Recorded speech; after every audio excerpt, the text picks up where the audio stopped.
하나님의 말씀은 창세기 41장 1절로 13절 말씀, 제목은 꿈장이 요셉 총리다 라는 말씀 가지고 함께 은혜를 나누시겠습니다. 미국의 유명한 후보댐이 건설될 때입니다. 그때 공사를 맡았던 RG 라토네라는 분이 그 댐이 위치할 지리적 조건을 파악하지 못했기 때문에 굉장히 위기에 봉착해 있었습니다. 이 댐을 좀 볼까요? 이제 이 후보댐이죠. 이 후보댐을 만들고 라스베가스라고 하는 도시를 여기서부터 물을 끌어서 이제 또 혹은 전기를 끌어서 도시를 만들게 되죠. 그지 이게 어디다가 어느 곳에다가 이거를 댐을 건설해 줄지 그래서 하나님께 맡기고 간절히 기도를 드리기 시작을 했습니다. 어느 날 비행기를 타고 지형 관측을 하기 위해서 이제 비행기를 타고 그 운항을 했습니다. 그러다가 코를 골면서 잠이 들었습니다. 비행기 안에서죠. 곁에 있던 친구가 보니까는 잠을 자다가 갑자기 눈을 감은 채로 주머니에서 수첩을 꺼내더니 뭔가를 기록하더라는 거예요. 비행기 안에서 내린 후에 친구가 잠결에 무엇을 했는지 물어보니까는 자기도 잘 알지 못하는 거예요. 그래? 내가 뭘 적었어? 그래서 수첩을 그래서 꺼내서 보니까는 지금까지 해결하지 못한 새로운 아이디어가 그것에 빼곡하게 적혀 있더라는 거예요. 하나님 영광에서 살기로 작정했던 그에게 하나님은 꿈과 환상을 통해서 지혜를 주셨던 것입니다. 한편 성경학자들은 창세기 40장 41장의 보디발과 시위대장은 동일한 인물로 보고 있습니다. 감옥에서 옥절이 두 간원장을 섬기라고 하는 것은 요셉의 댐데미를 볼 때 그의 억울함을 이미 알고 있는 그런 부분입니다. 요셉은 지난 10수년 동안 절망의 구덩이에 빠지고 억울하게 감옥에 갇히면서 선을 베푼 사람들한테도 배신당한다는 등 산다는 자체가 끝없는 비극의 연속이었습니다. 그러나 역경은 결코 오래가지 않습니다. 더더구나 역경을 이긴 사람들은 오래오래 기억이 됩니다. 요셉의 첫 아들의 이름은 므낫세라고 이름을 지었습니다. 그런데 므낫세라는 이름의 뜻은 히브리어로 나사에서 유래된 것인데 잃어버리게 한다. 그 뜻이 잊음. 51절 가볼까요? 하나님이 내게 내 모든 고난과 내 아버지의 온 집을 잊어버리게 하셨다 하며 오늘도 인생의 고난과 아픔에서도 악을 선으로 바꾸시는 하나님 관점에서 우리가 무엇이든지 바라보아야 합니다. 해가 바뀌고 둘째 아들을 낳았습니다. 마침 요셉이 예언했던 대로 대풍년을 맞이했습니다. 그래서 에비람이라고 지었는데 두 배로 풍성하다 그런 뜻입니다. 52절 가볼까요? 하나님이 나를 내가 수고한 땅에서 번성하게 하셨다 하였더라. 므낫세가 과거 치유라고 하면은 에브라임은 미래의 보상이 되는 것입니다. 이제 꿈장이 요셉이 총리가 되는 과정을 좀 더 상세하게 살펴보시겠습니다.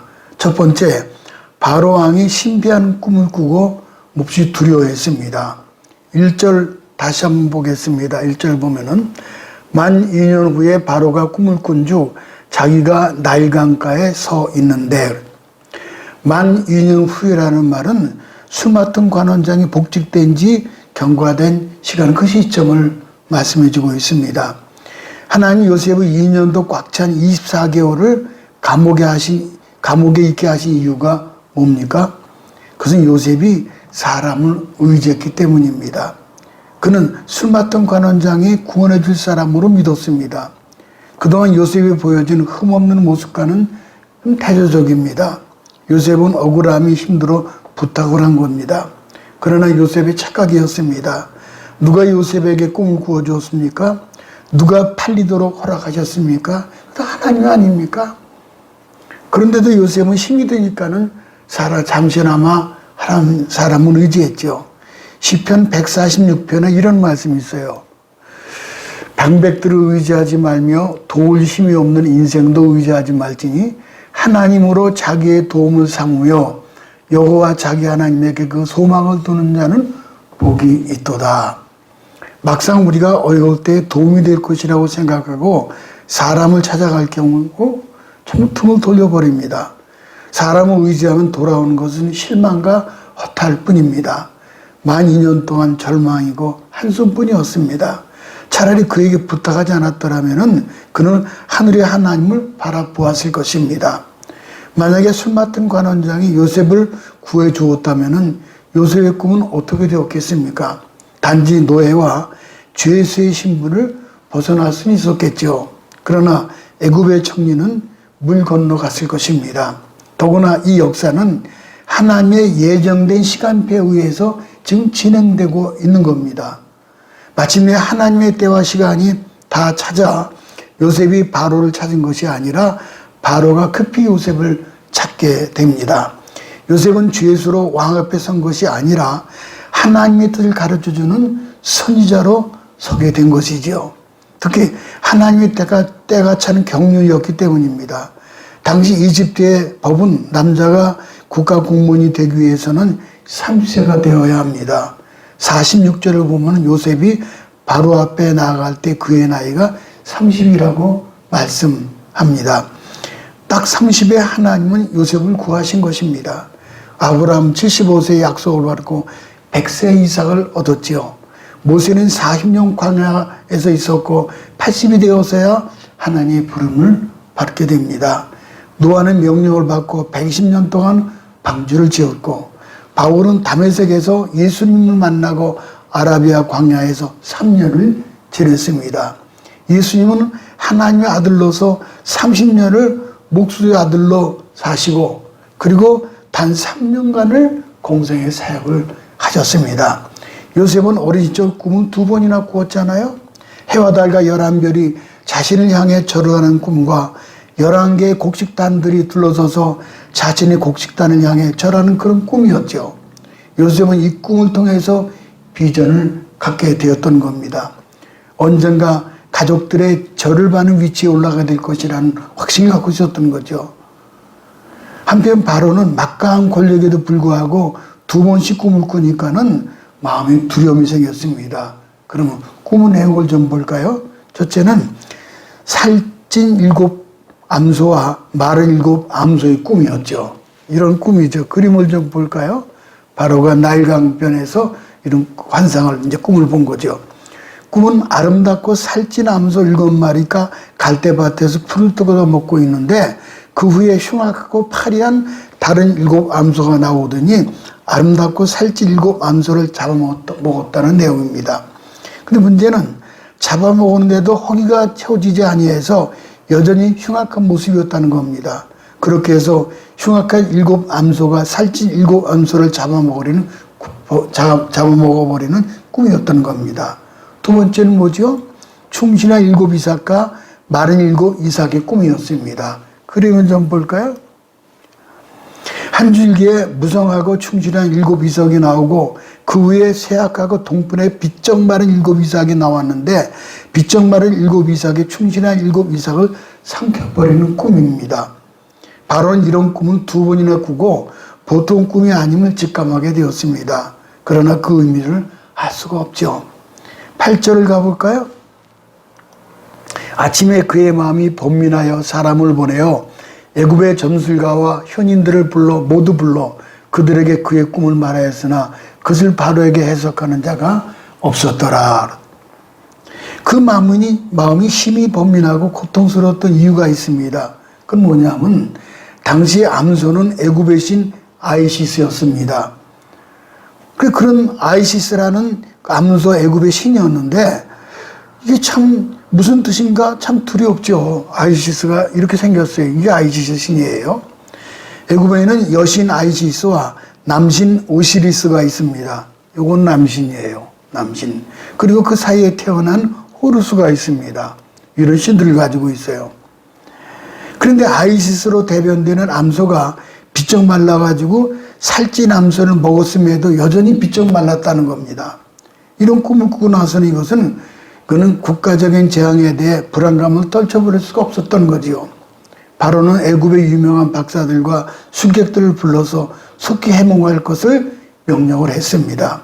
그러나 술객들조차 해몽하지 못하자 바로는 깊은 두려움에 사로잡히게 되었던 겁니다. 그같이 흉악한 것들을 애굽에서 본 적이 없는 것들이라고 성경은 표현하고 있습니다. 아주 끔찍한 거죠.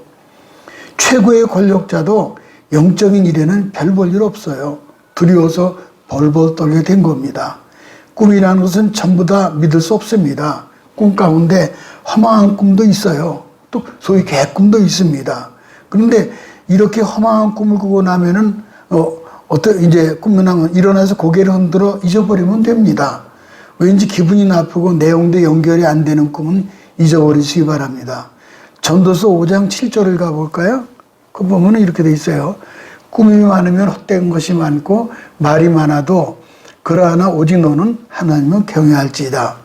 꿈 가운데 이상한 꿈, 깨고 나면 기분 나쁜 꿈도 있고 꿈이었다는 사실이 다행스러운 꿈도 있어요. 시편 73편 20절을 가볼까요? 주여 사람이 깬 후에는 꿈을 무시함 같이 주께서 깨신 후에 저희 형상을 멸시하시리이다. 그러니까 좋지 않은 꿈을 깬 후에 무시해버리면 됩니다. 혹여 그 개꿈을 꾸게 되면은 고민하지 말고 그냥 무시하시기 바랍니다. 그러나 하나님 주시는 영적인 꿈들은 사람을 깊게 생각하게 만듭니다. 하나님 주시는 징조가 보이고 내용이 분명합니다. 그래서 이런 꿈은 영적인 꿈이죠. 영몽이라고 합니다. 욥기서 33장 15절로 16절을 가볼까요? 사람이 침상에서 졸며 깊이 잠들 때에나 꿈에나 밤에 이상 중에 사람의 귀를 여시고 인치듯 교훈하시나니 때로는 기도응답이 꿈으로 나타날 수 있어요. 바로의 꿈은 하나님 주시는 영적인 꿈이었습니다. 요엘서 2장 28절을 가볼까요? 그 후에 내가 내 신을 만민에게 부어주리니 너희 자녀들이 장래일을 말할 것이며 너희 늙은이는 꿈을 꾸며 너희 젊은이는 이상을 볼 것이며. 이 그림을 좀 볼까요? 너무 좋지요. 예언과 꿈과 환상에서 자녀들은 예언할 것이요 젊은이들은 환상을 보고 이상을 보고 노인들은 꿈을 꿀 것이다. 어떻게 하면은 장래일을 말할 수 있습니까? 어떻게 하면은 영적인 꿈을 꿀 수 있습니까? 어떻게 하면은 환상, 이상을 볼 수 있습니까? 간단하죠. 성령 충만하게 되면은 이 모든 일이 다 이루어지게 됩니다. 두 번째는 바로 앞에 요셉의 꿈 해몽이 이제 두 번째가 나오죠. 9절로 13절을 가볼까요? 술 맡은 관원장이 바로에게 말하 이르되 내가 오늘 내 죄를 기억하나이다. 바로께서 종들에게 노하사 나와 떡 굽는 관원장을 친위대장 집에 가두셨을 때에 나와 그가 하룻밤에 꿈을 꾼즉 각기 뜻이 있는 꿈이라. 그때 히브리 청년이 우리와 함께 있기로 우리가 그에게 말하니까는 그가 우리의 꿈을 풀되 그 꿈대로 각 사람에게 해석하더니 그 해석한 대로 되어 나는 복직이 되었고 그런 거죠. 복직이 되었다는 거죠. 그림을 좀 볼까요? 이제 복직이 되었죠. 새 포도송이로부터 받아가지고 바로한테 왕한테 드리는 거죠. 또 떡 맡은 관원장은 죽임을 당했죠. 나는 복직이 되었고 떡 맡은 관원장은 죽임을 당했다. 그러니까 떡 맡은 관원장은 또 새 광주를 이었는데 새가 와서 짜먹죠. 죽죠. 바로가 꿈의 의미를 몰라서 두려워 떨고 있으니까는 술 맡은 관원장이 2년 전에 아차 생각이 나는 거예요. 생각이 나는. 술 맡은 관원이 과거의 허물을 추억하게 되었다는 것이고 2년 전 감옥에 갇혔을 때 떡 구는 관원장도 함께 있었는데 그때 히브리 청년 요셉의 꿈을 정확하게 해석해 주었다는 사실을 떠올린 겁니다. 왜 술 맡은 관원장은 2년 동안이나 까맣게 잊고 살았습니까? 바로 이때를 위함이었습니다. 하나님 이 세상의 역사를 주관하시며 정하신 때 그걸 다 이루시는 분이셔요. 바로가 꿈 해석을 잘하는 청년이 있다는 소식을 듣고 요셉을 당장 불러오라고 명령을 합니다. 요셉은 급히 수염을 갖고 바로 앞에 섭니다. 그때 요셉의 나이가 30세였어요. 요셉은 30년 동안 하나님 철저하게 준비시킨 것입니다. 어려운 하나님을 거치는 동안에 강하고 지혜롭고 능력 있는 사람이 된 겁니다. 그래서 요셉은 준비된 사람으로 바로 왕 앞에 서게 되었습니다. 15절을 가보겠습니다. 바로가 요셉에게 이르되 내가 한 꿈을 꾸었으나 그것을 해석하는 자가 없더니 들은즉 너는 꿈을 들으면 능히 푼다 하더라. 여기서 신으로까지 여겨지는 애굽의 왕이 일개 죄수를 불러다가 자기 사정을 좀 말하는 거예요. 근데 이때 요셉이 얘 무슨 꿈이 있는지 말씀만 하십시오. 그렇게 하지 않았죠? 16절을 가볼까요? 보면은 요셉이 바로에게 대답하여 이르되 내가 아니라 하나님께서 바로에게 평안한 대답을 하시리이다. 요셉은 대단히 겸손하죠. 저는 꿈을 해석할지 모릅니다. 그러나 하나님 꿈 해석을 가르쳐 주십니다. 스스로 영광을 차지하려고 하지 아니하고 인생의 주인이신 하나님께 모든 영광은 돌려드립니다. 또 하나님 바로에게 평안한 대답을 하실 것이라면서 바로의 마음을 안심시켜 줍니다. 참 지혜롭죠. 요셉은 바로가 알아듣기 쉽게 분명하고도 납득될 수 있도록 자세하게 꿈을 해석해 주죠. 그 첫 번째가 꿈은 두 번 겹쳐꾸게 하신 것은 그렇죠? 두 번 겹쳐꾸게 하신 것은 하나님이 이 일을 행하시고자 작정하셨고 속히 행하신 뜻입니다. 두 번째는 꿈이 두 개의 개별적인 내용이지만 핵심은 하나님이 바로게 하실 일이 한 가지입니다. 다 똑같이 한 가지라는 거예요.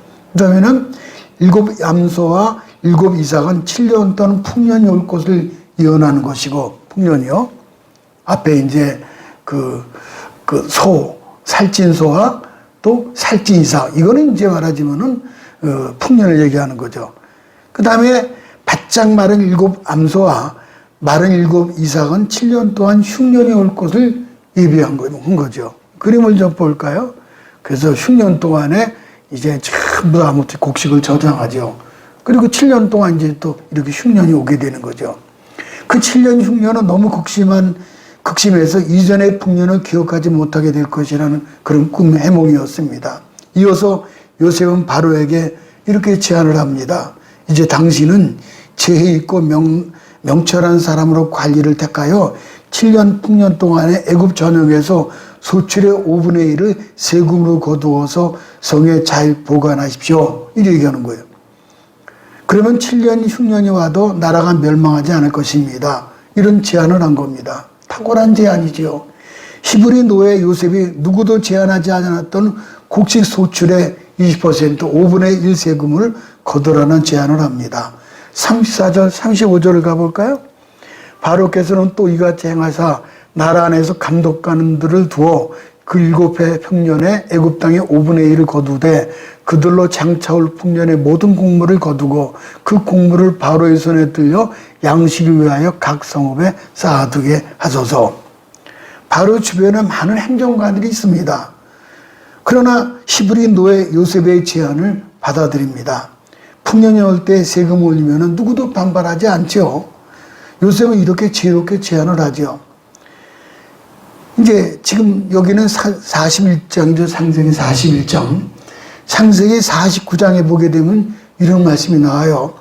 야곱이 임종할 때 요셉에게 안수하면서 축복한 내용이 나와요. 거긴 참 신령한 말씀이 들어있어요.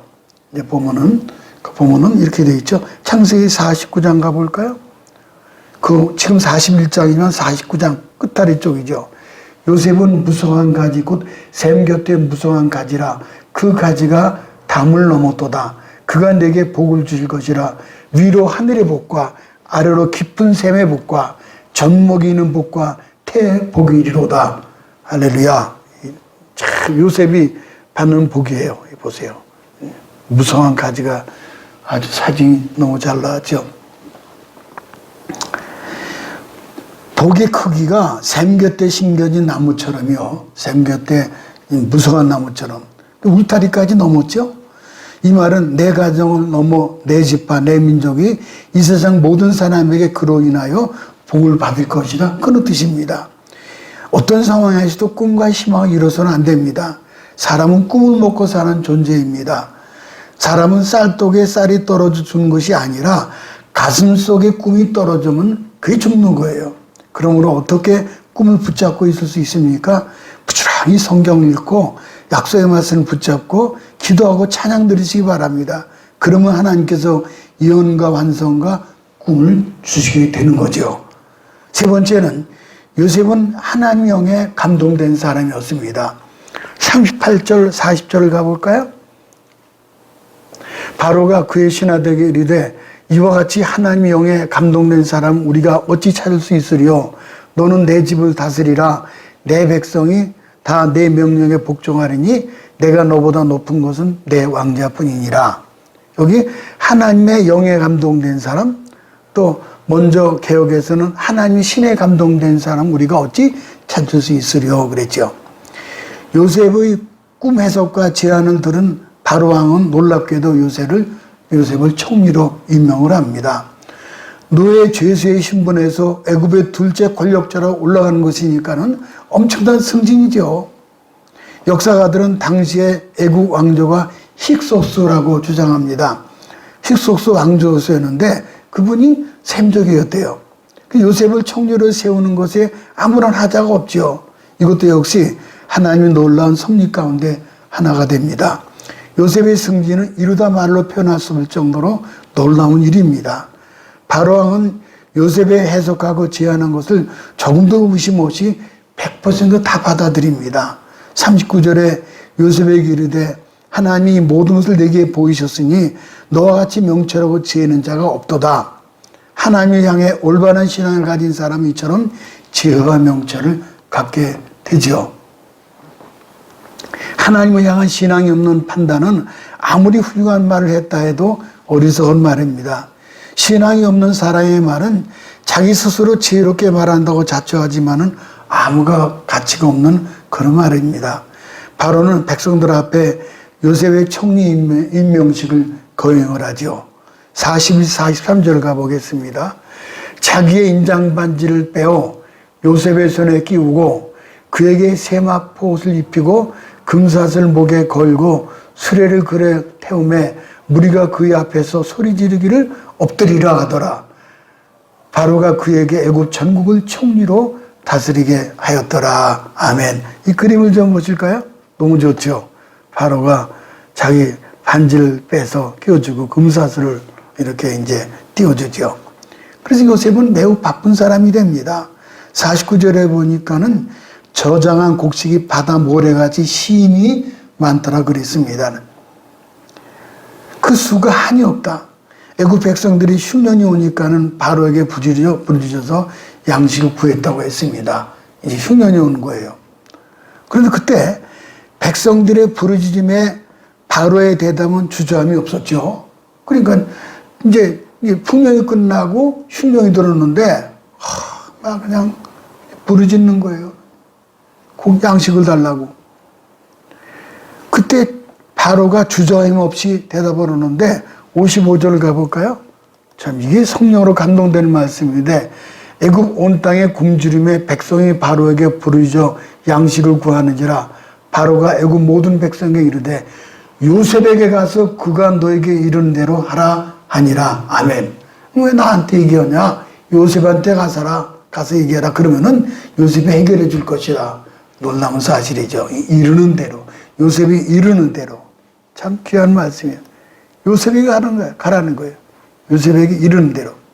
이 말씀 성경 핵심 구절이 됩니다. 왜냐하면은 요셉은 예수 그리스도의 모형이거든요.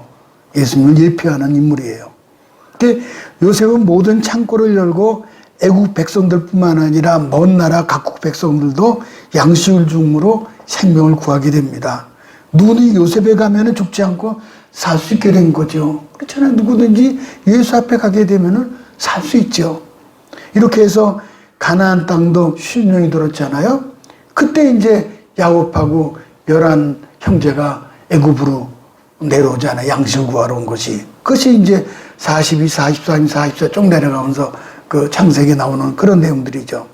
그래서 내려와서 애굽의 고센 땅에서 살게 되죠. 야곱의 아버지 야곱과 11 형제가 처음 나와서 고센 땅에 살게 되죠. 그래서 창세기 15장에 보게 되면은 하나님이 아브라함에게 말씀하신 대로 그때도 환상을 봤잖아요. 아브라함이 그때 이방 땅에서 400년 후에 다시 돌아가게 할 것을 아브라함에게 말씀하시죠. 창세기 15장에서. 이렇게 해서 이제는 요셉의 평가를 보게 되면은 요셉은 악을 선으로 바꾸신 하나님의 비밀을 알았습니다. 이거 이제 핵심 구절이 돼요. 인간 중심에서 하나님 중심, 진정한 용서가 뭔지 가르쳐 주고 있고, 과거의 아픔은 다 잊어버리고 미래의 은혜를 바라보았던 것입니다. 그래서 그 이름은 특별히 지어진 거예요. 므낫세와 에브라임. 요셉은 무성한 나무가 되어서 은혜를 흘려보내는 축복의 통로가 되었던 것입니다. 모쪼록 요셉과 같이 꿈장이가 다 되어서 온 세상에 생명을 전해주는 복의 근원이 다 되시기를 주님의 이름으로 축복합니다.